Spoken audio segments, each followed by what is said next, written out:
Welcome my dear friends. સૂરજની સોનેરી કિરણો સાથે આપ સૌ વિદ્યાર્થી મિત્રોનું હાર્દિક સ્વાગત છે. દોસ્તો, આપણા જીવનની અંદર ઘણી બધી ભૂલો થતી હોય છે. આ નાની મોટી ભૂલોમાંથી કેટલીક ભૂલો એવી હોય છે કે જેને આપણે ઇગ્નોર કરવી પડે છે અને કેટલીક ભૂલો એવી હોય છે કે જે આપણને જીવનના પાઠ શીખવી જાય છે. દોસ્તો, આજનો આપણો સુવિચાર છે, કેટલીક ભૂલો ભૂલવા માટે જ હોય છે અને કેટલીક ભૂલો આંખો ખોલવા માટે હોય છે. અર્થાત કે આપણી લાઈફની અંદર જે ભૂલો થાય છે એમાંથી કેટલીક ભૂલોને આપણે ઇગ્નોર કરવી પડતી હોય છે. એ જે ભૂલ આપણી થઈ ગઈ હોય એને ભૂલી જવાની, એને યાદ રાખીને આપણા ભવિષ્યને બગાડવાની કોઈ જરૂર નથી. અને કેટલીક ભૂલો એવી હોય છે કે જે આપણી આંખો ખોલે છે, એટલે કે એમાંથી આપણે આપણા જીવન માટે ઘણા બધા બોધ પાઠ મળે છે, એ શીખવાના હોય છે. આ સાથે દોસ્તો, આજના અભ્યાસની શરૂઆત કરીએ માં સરસ્વતીને વંદન.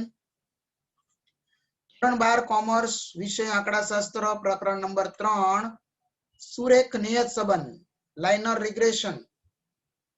દોસ્તો, આજના લેક્ચર નંબર 6 ની અંદર મુદ્દાઓ છે એ છે નિયત સંબંધાંકના ગુણધર્મો. આજે આપણે નિયત સંબંધાંક એટલે કે બી, આપ સૌ વિદ્યાર્થી મિત્રો જાણી રહ્યા છો, આપણે સમજી ગયા આગળ કે નિયત સંબંધાંક કોને કહેવાય. આપણે જે મોડેલ લખીએ છીએ ને, y cap is equal to a વત્તા bx, એની અંદર જે બી રહેલો છે ને, બી, એને નિયત સંબંધાંક કહેવાય. એના ગુણધર્મો આજે આપણે સમજવાના છે. દોસ્તો, આગળ વધીએ. નિયત સંબંધાંકના ગુણધર્મો, માત્ર 2 જ ગુણધર્મો છે. ચિહ્નો સમાન. આ ટોપિક તમારે યાદ રાખવા માટે મેં મુદ્દો લીધો છે. સમજૂતી એવી છે કે સહસંબંધાંક r, સહવિચરણ કોવેરિએશન xy અને નિયત સંબંધાંક b, આ ત્રણેય ના ચિહ્નો હંમેશા સમાન હોય છે. જો r ઋણ હોય તો કોવેરિએશન xy પણ ઋણ હશે અને નિયત સંબંધાંક b પણ ઋણ આવશે.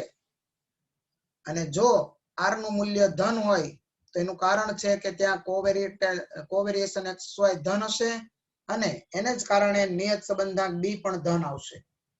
મતલબ કે ત્રણેય એક સાથે કાં તો ધન હશે અથવા તો ત્રણેયના ચિહ્નો ક્યાં તો ઋણ હશે.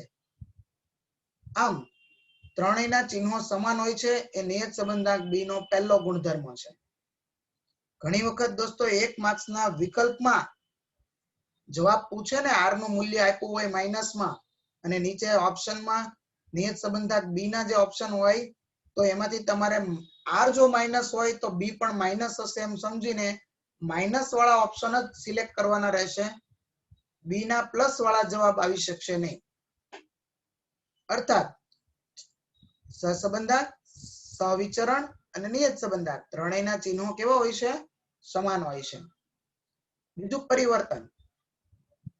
સૌ મિત્રો આ પરિવર્તનનો મુદ્દો બીજી વાર ભણી રહ્યા છો. પ્રથમ વખત યાદ કરો, આપણે જ્યારે સહસંબંધાંક r ના ગુણધર્મો શીખ્યા ને દોસ્તો, ત્યારે સેકન્ડ પોઈન્ટ હતો rxy is equal ruv.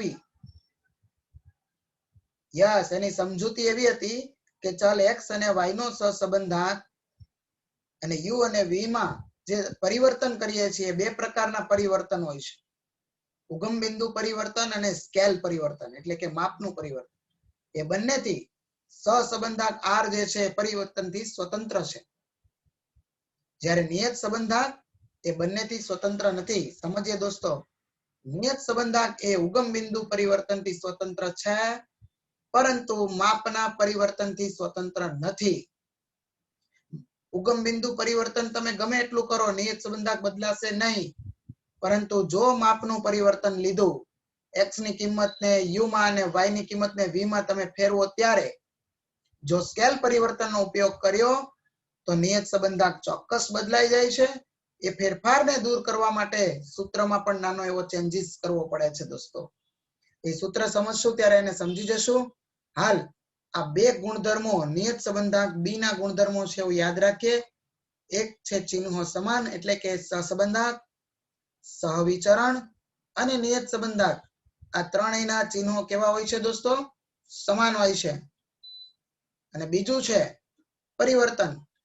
નિયત સંબંધાંક એ ઉગમ બિંદુ પરિવર્તનથી સ્વતંત્ર છે, જ્યારે માપના પરિવર્તનથી સ્વતંત્ર નથી.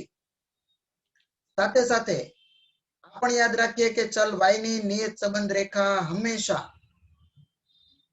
આલેખના x બાર y બાર બિંદુ જ્યાં ભેગા થતા હોય ત્યાંથી જ પસાર થાય છે. ફરી એકવાર દોસ્તો, ચલ y ની નિયત સંબંધ રેખા ક્યાંથી પસાર થાય આલેખમાં? 1 માર્કનો વિકલ્પ છે આ. જ્યાં x બાર y બાર બિંદુની જોડ બિંદુ જ્યાં હોય એમાંથી જ આ રેખા પસાર થાય છે. હવે આપણે કેટલીક થિયરીઓ આપણે જે સમજી ગયા છીએ એમાં જે ટોપિક નોંધવા જેવા છે, નોંધ આપણે યાદ રાખીએ. પહેલું, નિયત સંબંધાંક b ને byx વડે દર્શાવી શકાય છે. byx એટલે ચલ y ની ચલ x પરની નિયત સંબંધ રેખા. પરંતુ જો જરૂરિયાત ન હોય તો સામાન્ય રીતે આપણે એને ફક્ત b વડે દર્શાવવાનું છે. એટલે કે નિયત સંબંધાંકને આપણે b વડે દર્શાવીશું. ત્યાર પછીનો બીજો ટોપિક છે, વિકર્ણ આકૃતિના બધા જ બિંદુ એક જ રેખા પર હોય તો બધા બિંદુઓ માટે ત્રુટિ શૂન્ય થાય છે. જો વિકર્ણ આકૃતિના બધા જ બિંદુઓ એક જ રેખા પર હોય એનો મતલબ કે સુરેખ સહસંબંધ છે. તો સાપેક્ષ ચલ y ની અનુમાનિત કિંમત y કેપ એ જ તેની પ્રાપ્ત અવલોકિત કિંમત થાય. એટલે કે y ની જે અનુમાનિત કિંમત છે, અંદાજિત કિંમત છે, એ જ એની અવલોકિત કિંમત પણ થાય. અને ત્રુટિ કેટલી રહેશે એમાં? શૂન્ય. 1 માર્ક્સનો વિકલ્પ પૂછાય દોસ્તો કે જ્યારે વિકર્ણ આકૃતિના બધા જ બિંદુ એક જ રેખા પર આવેલા હોય તો ત્રુટિ કેટલી હોય? તો કે શૂન્ય. યસ. બીજો મુદ્દો છે, નિયત સંબંધ રેખાનું સ્વરૂપ જે છે y બરાબર a પ્લસ bx ના બદલે y cap is equal to a plus bx પણ લખાય છે. એટલે કે આ જે મોડેલ છે એ મોડેલને આપણે અહીંયા y કેપ ના સ્વરૂપમાં એટલે કે અંદાજિત સ્વરૂપમાં પણ લખી શકીએ છીએ. જો b ની કિંમત 0 થી મોટી હોય તો r ની કિંમત 1 સુધી જાય.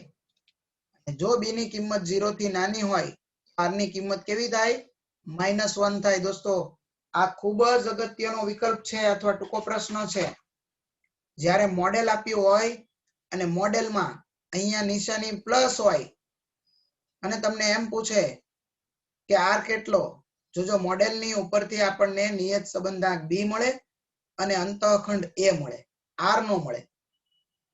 હા, r માટે તમારે આવું યાદ રાખવાનું કે જો b જે છે એ પ્લસ પ્લસ એટલે 0 થી મોટો ત્યારે r કેટલો લેવાનો? 1.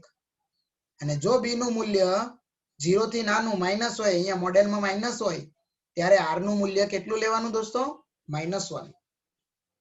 હા, તો તમને સમજાઈ ગયું હશે. હવે ન્યૂનતમ વર્ગની રીત દ્વારા મેળવાયેલી નિયત સંબંધ રેખા એ શ્રેષ્ઠ અન્વયોજિત રેખા તરીકે ઓળખાય છે. ટૂંકા પ્રશ્નમાં પૂછાય કે શ્રેષ્ઠ અન્વયોજિત રેખા મેળવવા માટે કઈ પદ્ધતિનો ઉપયોગ કરવામાં આવે છે? તો કે ન્યૂનતમ વર્ગોની રીત દ્વારા જે રેખા મેળવવામાં આવે એને શ્રેષ્ઠ અન્વયોજિત રેખા પણ કહેવામાં આવે છે.